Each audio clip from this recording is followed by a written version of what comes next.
WWJD bracelet, huh? Yeah, remember these? What would Jesus do? I thought it was what would Justin do. No, I mean, you're wise, but you're not Jesus wise, Justin. Some would say a wise guy. I see. But listen, by the end of today's episode, we're going to learn how we can be wise, not just in our own eyes, but wise in living a life that's significant in a really powerful way. Okay. You ready to get to it? WWJDC? I see what you did there. All right, let's go.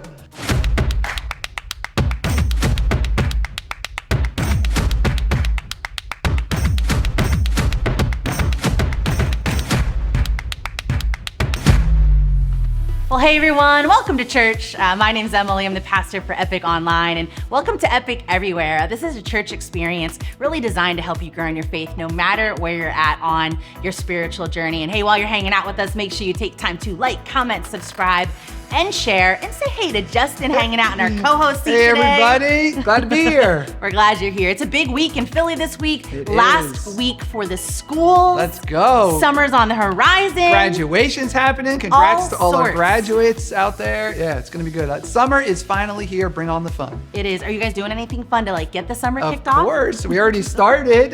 We did some s'mores. Here's a picture of my daughter enjoying a delicious s'more. Doesn't that look so good? It does look really good. And then hit up Dorney Park with my son. Stop. Get some thrills in. Are you guys also going to be hitting up Color Wars at the end of the month? Of course we are. Color Wars is always a blast. If you don't know, it's the way our Epic Kids team kicks off the summer. Yeah, it's an outdoor family event with lots of fun, relays, and of course, look at this picture. Color. I mean, it's a blast. It really is. You definitely want to be there and invite your friends, family, neighbors, and you can get registered over at our website, epic.church/kids. You also, Justin, probably should be adding something to your summer kickoff. Wawa's Siptopia. You know what that is? Oh man, I'm always down for some Wawa. Yes, please. Listen, Wawa Siptopia is great because they just kind of created their own holiday where they just feature all their summer drinks. So, Justin, I got a surprise for you. What? I do. Oh, I like surprises. Look, it's our own Siptopia. Oh my goodness. What? This is huge. I know. It's like Wawa's Big Gulp, basically. Wow. So I got you a strawberry lemonade. I am rocking the raspberry lemonade. Okay. Cheers to summer.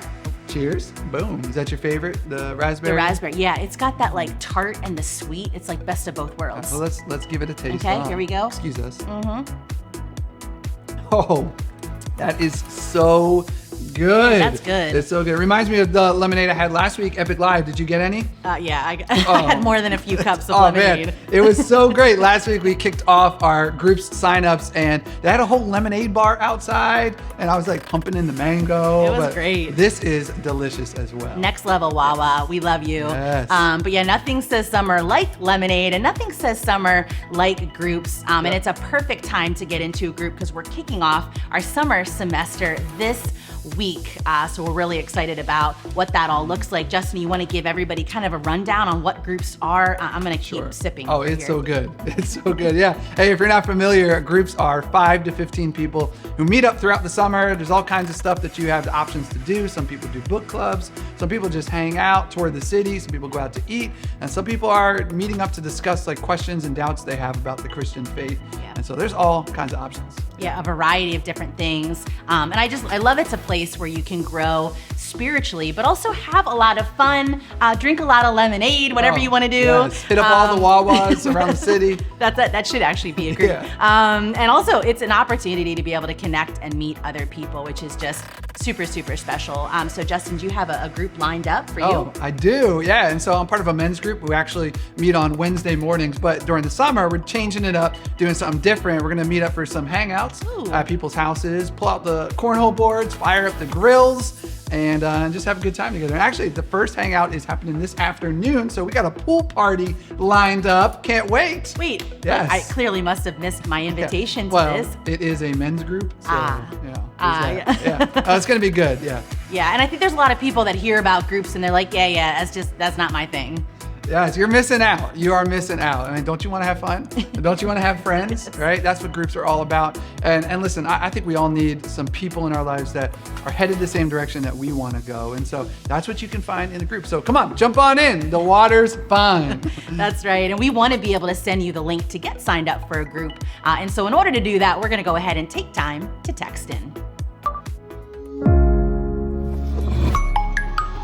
Well, every time you're hanging out with us, whether you're hanging out with us for the premiere of Epic Everywhere at 8 a.m. on YouTube on Sundays, or maybe you're maxing and relaxing on vacation, sipping your lemonade. Listen, we want you to be able to take time to text in simply by texting the word HERE to 215-999-8575. Wait, don't you mean 215-999-8575? Just trying to bring that back, Bring back the jingle. Well, hey, we also want to be able just to pause and say what's up and welcome everybody who's hanging out with us for the first time. Yeah, hey, shout out to you guys. We actually have a gift for you. We want to hook you up with an Epic t-shirt as our way of saying thanks for being with us today. That's right. And listen, we don't want to be the only ones enjoying some lemonade here. That wouldn't be fair. Yeah. And so, hey, we talked about it, and we want to give you the chance to get some Wawa yourself. Yes, or Sheets, depending on where you live. We're about to start a whole big debate Our here if we go there. sympathies. But Wawa is supreme. Yeah.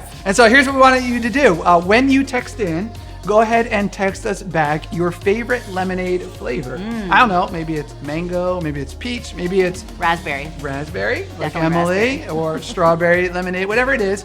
Text us back, and then we're gonna select some names from everyone who texts back, and we're gonna send you some Wawa. Yes, perfect Yes. way to kick off your summer.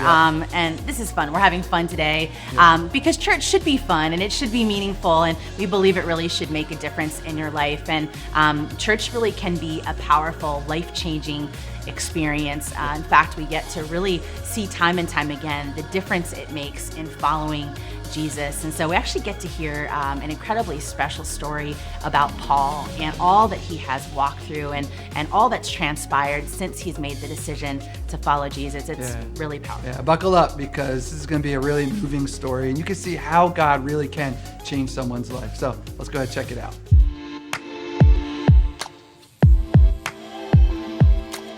I'm Paul Rambo. I'm a father. I'm a husband. I'm an entrepreneur. I'm a barber. I got into barbering at a young age. I started when I was 12. Grew up kind of poor, needed a way to make money. I was very artistic. My way of monetizing art was through barbering. I knew early on that that's what I was going to do as a career. And by the time I was 18, I was in a shop. Being a barber has presented opportunities for God to move through me in a lot of different ways. He establishes relationships, connections that I never thought that I could have. And a lot of the times he uses it by placing the right person in my chair for me to make that connection with and to grow with. For a decent majority of my life, I was chasing after things that weren't filling me. I was like a human dumpster, to be honest with you. I was consuming everything: drugs, alcohol, gambling, like anything that I can consume that was bad for me. I was filling myself with it nonstop, and I was empty all the time. I was constantly trying to progress in ways that didn't fill me, going after the glitter and gold and not substance. I fell into my addiction at a super young age. My dad was a meth cook. From the age of probably 5, 6 on, I knew what drugs were. Drugs kind of took over around 14, 15. When you grow up and you don't have a lot of money and you find ways to make money, you kind of just do that. We find ways to make money. We found ways to survive. And from a young age, I was selling drugs. I was dealing drugs. I was doing them. And it just became part of my everyday life. I really fell into some deep cycles of wrong decision making, and I was chasing money. The drugs started being able to be that cushion, that place that I could go to in my own little world where I was in control of it. At least I thought I was in control of it. Things got really rough for me around 2014. At that time, my wife was pregnant with my second child. I was scared to death that I wasn't going to be able to provide enough in the situation that I was in at the time. I was working an 8-hour day. I was rehabbing a house. I was trying to be a dad, and I was trying to be a husband all at the same time. I was trying to be all these things and wear all these hats at one time, and I really just, I couldn't keep up with it. And that's when I really started spiraling more and more. I started doing more and more drugs to keep going for longer periods of time. I left my family, and I was living in the barbershop, and I was living in the basement on a dirt floor. I actually broke down that I'd give up anything and everything for what I wanted in the end. And what happened was I gave up everything that I didn't need to give up, and the only thing that I was supposed to give up was the drugs. You know, I lied to my wife. I said I was going to rehab. I didn't. I was hiding at a friend's house. We were driving to make a drug deal, and I got pulled over. And the cop behind us had a dog in the car. So I had to consume the drugs. I knew when I was taking those drugs into my system that there was a chance that I wasn't going to survive. But I did it anyway. I had this period of time on the side of the road that changed my life forever, where I felt his presence overtake me. All these moments when I was down and out just kind of flashed before my eyes, and like somehow I made it through. I knew that I was going to make it through this one too. And it was only because God had me right there. He was holding me. I was high for the next 3 days straight. I wound up hiding down at the river, and I lived at the river for 3 days. On the third morning, I felt God move over me. I fell on my knees and I started praying. Something told me to jump in the water. And when I came out, I felt renewed. And within the next 5-6 hours, I was in rehab. And I never went back. When you fully surrender and you give your heart to God and you let him start molding it, he shows you where to take your next step. And then when you take that step, he shows you where to take the next one. And when you mess up, he doesn't leave your side. Since I surrendered, God has restored everything in my life and some.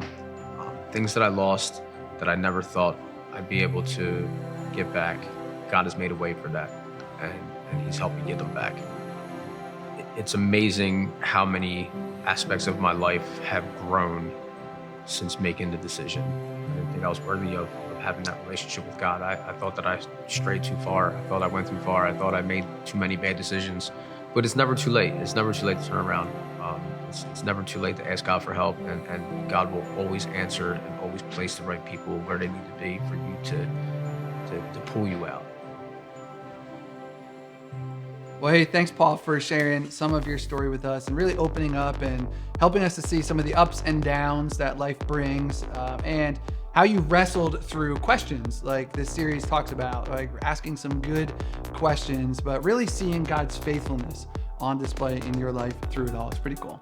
Yeah, and it's been really powerful to be able to witness what really your generosity is doing in Paul's life and really in the life of so many different people. So thank you so much for being the kind of church that is just extremely generous and helping people take steps forward. And we want to invite you to really be part of the joy of giving today. To do so, you can just text the word give to 215-999-8575. Yeah, and your giving is making a real difference in people's lives. I mean, come on, look, this is Paul, a real guy with a real business, a real family, and there's lots more people just like Paul, just like me, who need this type of church experience, who need a place where they can have community and growth and faith, and so thank you for being a part of creating that. It's making a real difference. Yeah, and you hear these kind of stories, and you can't help but get to the conclusion, like, go God, turning these scars into just really powerful stories. And I can't think of a better thing to do after hearing Paul's story than to take time to really praise God for all that he's doing in Paul's life, all that he's really doing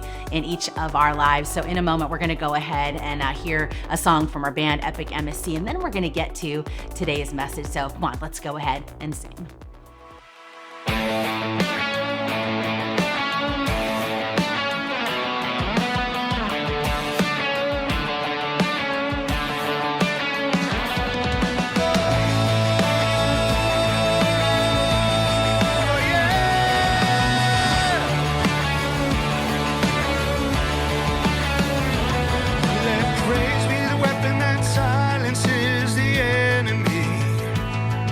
Let praise be your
Let faith be the song that calms the storm inside of me.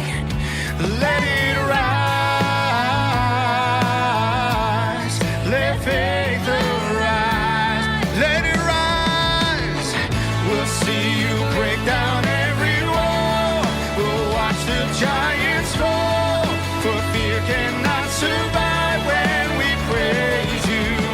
The God of breakthroughs on our side.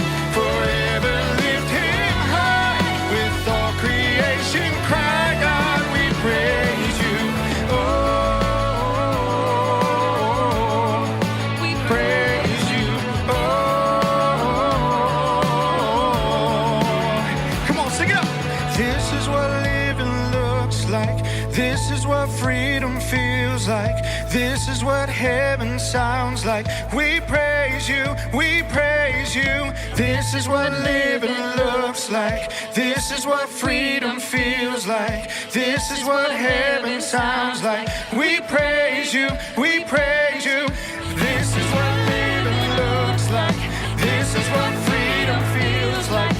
This is what heaven sounds like. We praise you, we praise you. This is what living looks like. This is what freedom feels like. This is what heaven sounds like. We praise you, we praise you. We'll see you break down every wall. We'll watch the giants fall. Fear cannot survive when we praise you. The God of breakthroughs on our side. Forever lift him high. With all creation cry, God, we praise you. We'll see you break down every wall. We'll watch the giants fall. For fear cannot survive when we praise you. The God of breakthroughs on our side. Forever lift him high. With all creation cry, God, we praise you. Oh, we praise you. Oh, we praise you. Oh, we praise you. Oh,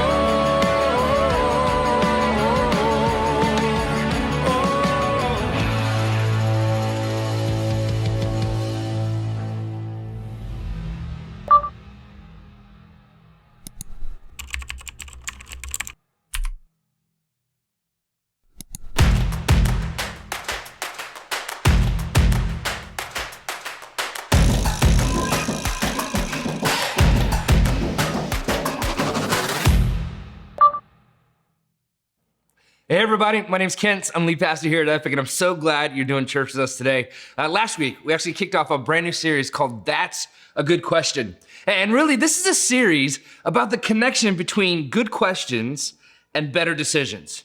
See, the right question at the right time really can make all the difference. And here's why. Like we said last week, man, good questions, they cause us to see and consider some things that we wouldn't have seen or considered had we not asked that question in the first place. A good question, it'll help you see danger long before it gets here. A good question has a way of helping us wipe away the fog and see the right decision more clearly. A good question, it'll lead us to better decisions, and ultimately, we'll have fewer regrets.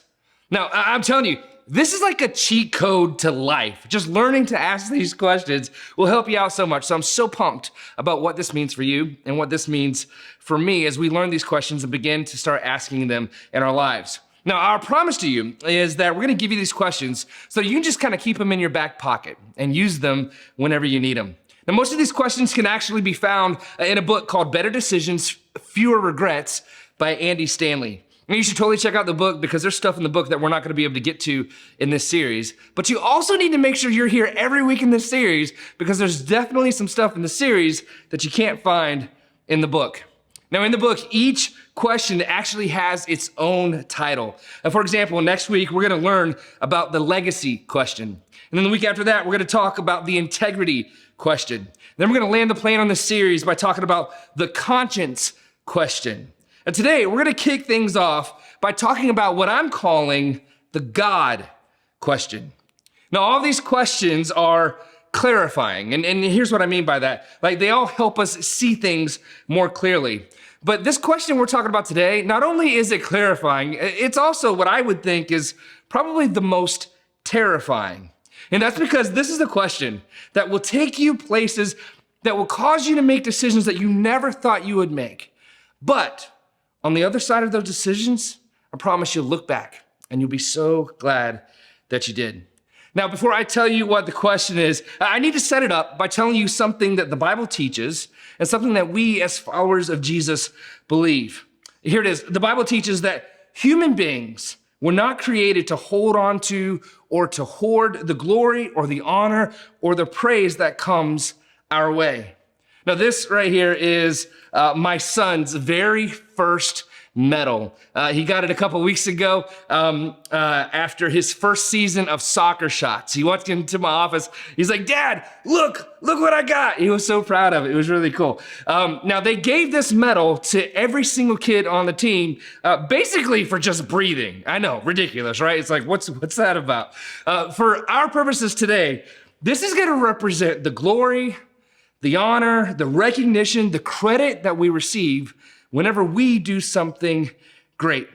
Now, the Bible teaches that whenever you do something that's awesome or something that's great, and someone comes along and says, "Man, wow, like that's incredible," and they give you like honor and glory and they give you credit, the Bible teaches that we should graciously accept the medal.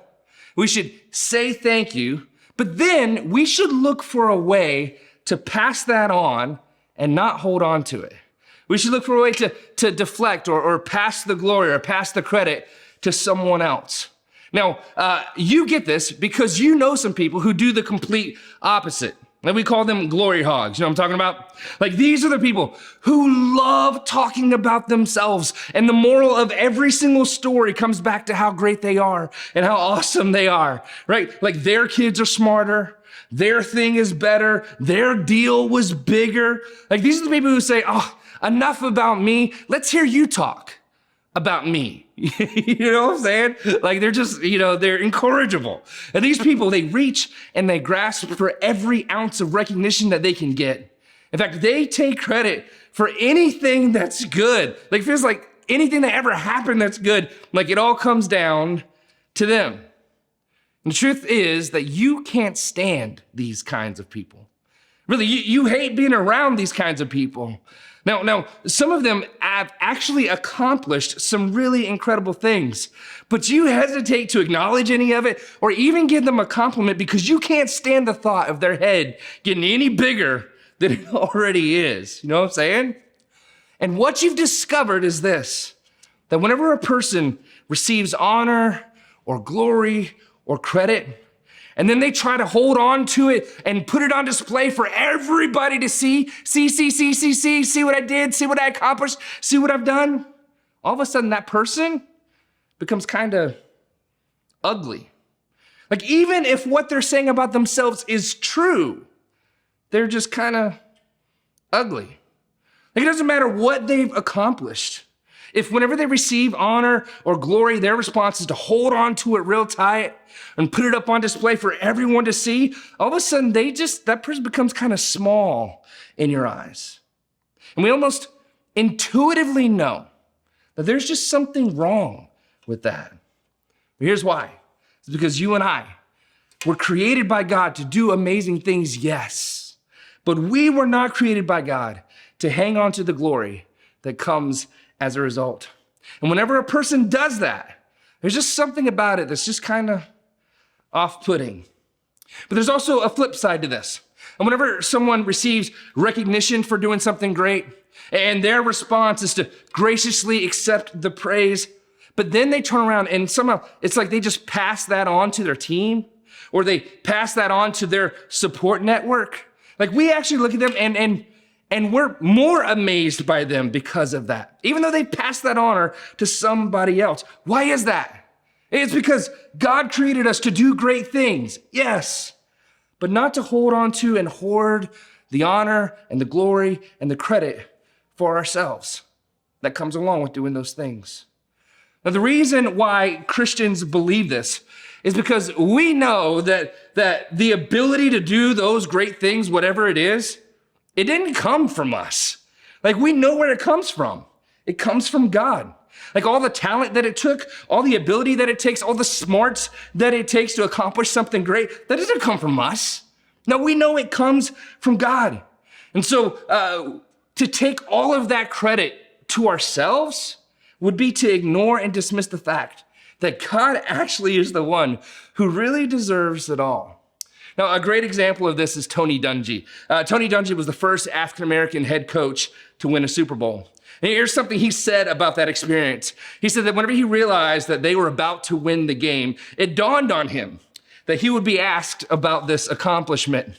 And so he's thinking, man, there's gonna be like 90 million people watching from all around the world. He said he knew that as a Christian, he had to figure out a way to take his 15 seconds of glory and shift the honor to his heavenly Father.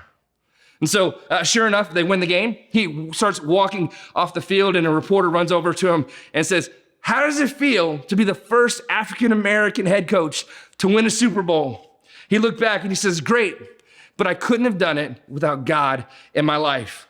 And in that moment, all the Christians went, "Yes." And everyone else went, "Oh man, why do you have to go bring God into this? Like, what's that about? Why do those Christians always do that?" It's because Christians believe, and the Bible teaches, that we weren't created to hold on to the credit. So we think that at the end of the day, all the honor and all the glory for anything that we do really does belong to our heavenly Father. And not just that, here's another thing. Christians believe that not only are we here to give honor to God whenever we do something great, but ultimately, we've been created to bring honor to God in everything that we do. Like when I win the Super Bowl, or how I respond when I don't win the Super Bowl. Whenever I make the deal and get the sale, or how I act when I don't make the deal and don't get the sale. How I spend my money and how I don't spend my money. And how I spend my time and how I don't spend my time. And how I treat other people and in how I don't treat other people. How I use my words and in how I don't use my words. In everything that we do, you and I, we were created and we have the responsibility to live our lives in such a way that it would bring honor to God. Now, I say all of that as the setup for this first question that we're going to learn about. See, since you and I were created to honor God in everything that we do, as we evaluate our options, as we go through life making decisions, we have to ask this question: what would be most honoring to God? There it is. What would be most honoring to God? Now, this idea that we were created to bring honor and glory to God in everything that we do, it's nothing new. In fact, it's one of the oldest and most consistent themes all throughout Scripture. In the Bible, you find it from cover to cover. Now look at what the Apostle Paul said. It's 1 Corinthians chapter 6, verse 19. He's speaking to a group of Greek Christians. He says this: "Do you not know that your bodies are temples of the Holy Spirit who is in you, whom you have received from God?" He says, listen, didn't you know that the moment you decided to follow Jesus, God sent his Spirit to live in you? And so in a way, your body is now a temple. He goes on, he says this, he says, "You are not your own. You were bought with a price. Therefore," and here it is, "honor God with your bodies." Paul says, hey, every time you make a decision that involves your body, I want you to ask this question: will what I'm about to do honor God? Now, the topic of discussion in this passage, if you were to back up a few verses, just happens to be sex. And so what he's saying here is this: he's saying, as you make decisions regarding sex, I want you to run those decisions through this new filter. A filter that goes beyond whether this is right or wrong. A filter that goes beyond whether we're in love or not in love. A filter that goes beyond, am I ready or not ready? Something that goes beyond, are we both mature, consenting adults or not? Is this gonna make me happy or not? Is this gonna lead to what I consider a better life or not? He says, no, I want you to ask a clarifying question. I want you to ask, before you make a decision about what you're gonna do with your body as it relates to sex, what would be most honoring to God? Oh man, hey, this is not fun, right? This is not a good question. It's like, wait, who said this? Paul said this? Like, who's Paul? Like, what's he know? What's he talking about? Well, look at what Jesus said. Matthew chapter 5, starting verse 14.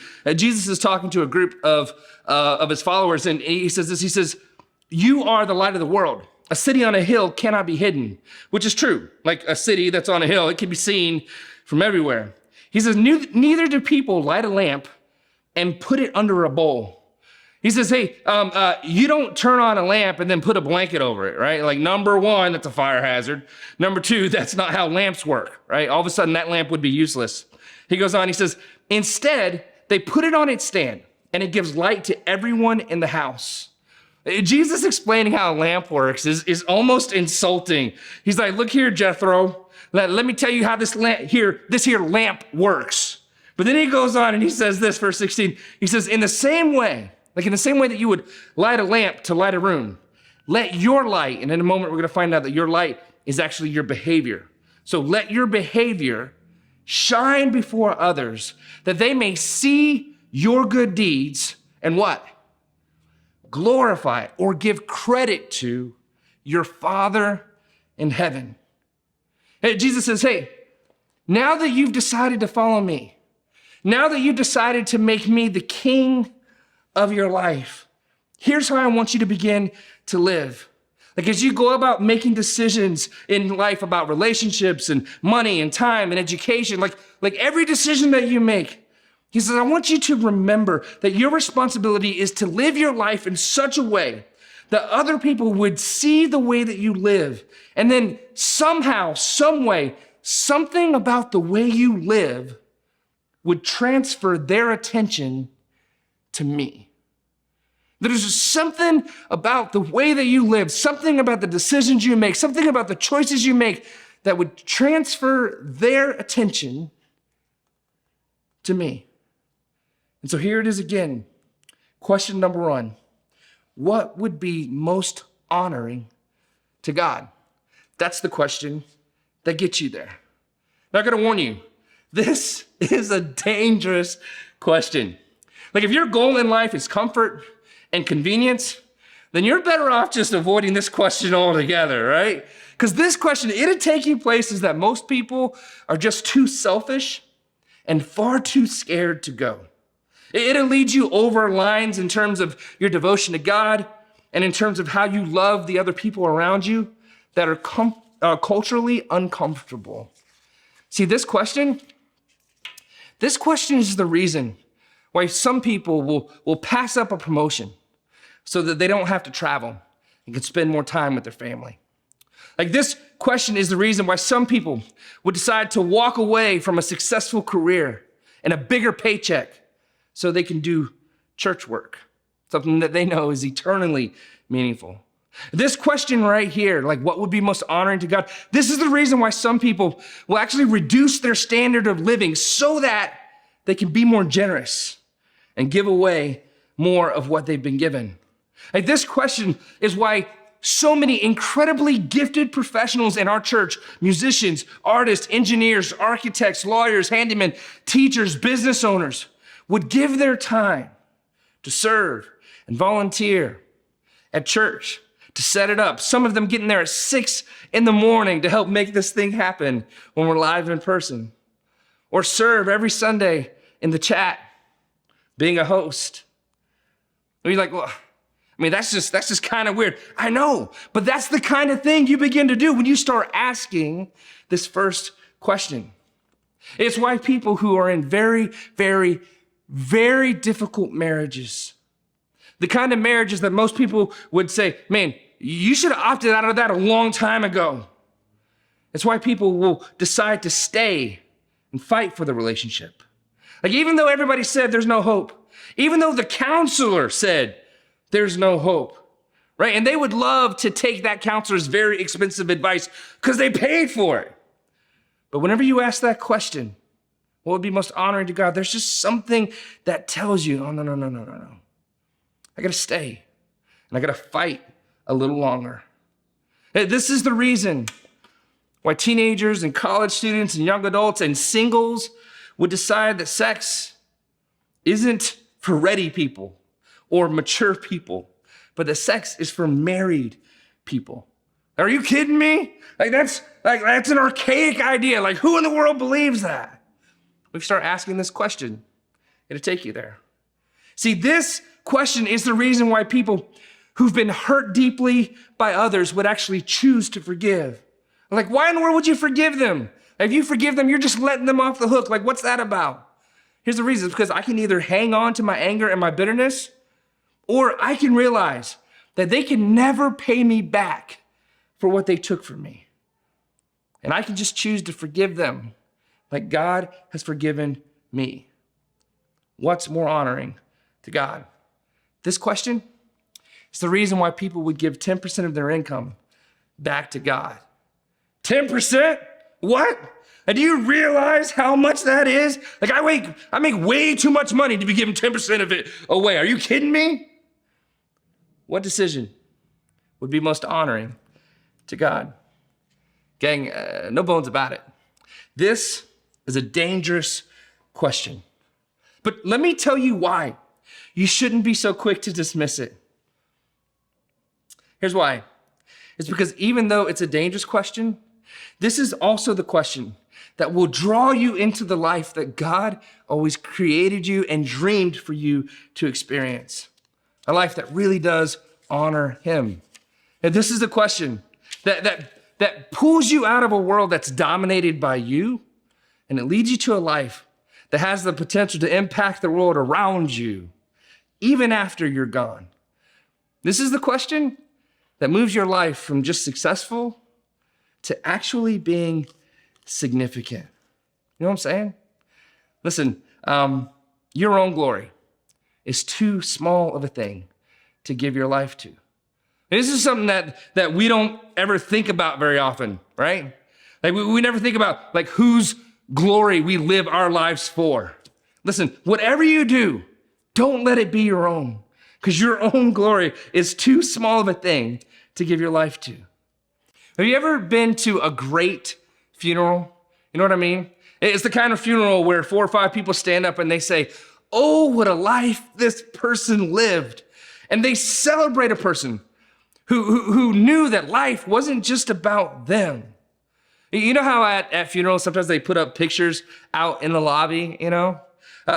You ever notice how if the guy was like a successful builder, what they don't do is put up pictures of all the things that he built. Or if the guy was really good at golf, they don't put up pictures of him golfing. Or if the person was successful financially, they don't put up pictures of the stuff that they accumulated. Like, here's the car that she drove, or here's the handbag that she carried around. If the person did deals, like they don't photocopy all the different pages of the negotiations and put them up around the room. You know why you don't do that at a funeral? Because here's what you know intuitively. Who cares? Like, that's not the measure of greatness. No, in fact, if that's all that can be framed at your funeral, it's actually a measure of your smallness. But here's what's true of the person who learns to ask this first question: what would be most honoring to God? Even though they may have walked away from more, even though they may have said no to more, even though they may have given up on some things, somehow their life was freer and their life was fuller than everyone else's. It's because they learned to ask this first question and they began to step in to the life that God created them to live.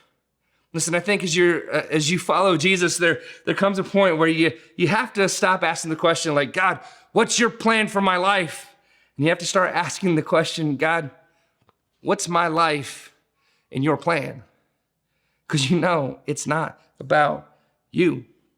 It's about Him and His purposes for your life. So here's my challenge for you over the next 7 days. I just want you to start factoring in this question as you think about the different decisions that you make throughout the week. What would be most honoring to God?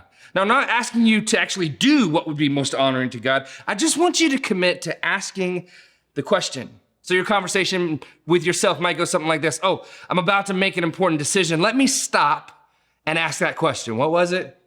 What would be most honoring to God?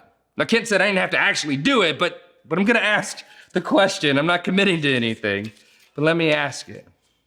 Man, if you'll begin to do that, I think that even this week, you'll begin to discover what it's like to live a life that's led by God. In Proverbs 3, 5, and 6, it's one of my favorite verses. It says something to the effect of this, like, lean not to your own understanding, but in all your ways, acknowledge him. In your dating ways, in your relationship ways, in your professional ways, in your doing deals ways, in your financial ways, in all your ways, acknowledge him. And then here's the promise. And he will make your paths straight. Let me ask you a question. Aren't you tired of walking down some crooked paths? You don't have to. I mean, if you'll start asking the question, what would be most honoring to God?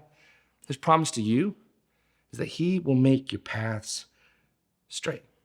So, listen, you don't want to stand at the end of your days and realize that you gave your life to a lesser dream than what God had for you.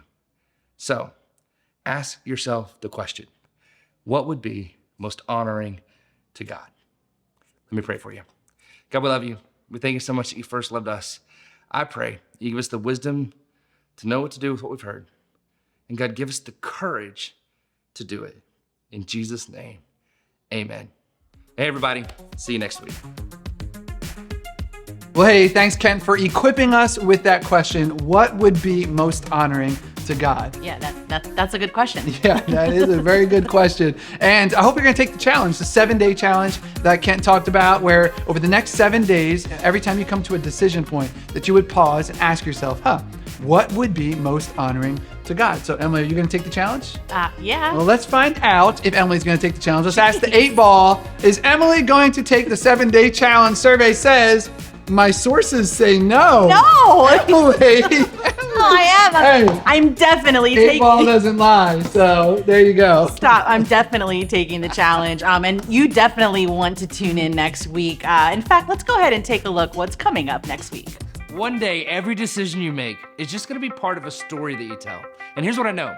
You're gonna want to be able to tell a good story without having to skip over any parts or leave any parts out. You know what I'm saying? Anyways, part 3 of our series, we're talking about the legacy question. And it's all about writing the kind of story that you're actually gonna want to be able to tell. It's gonna be good. Don't miss it.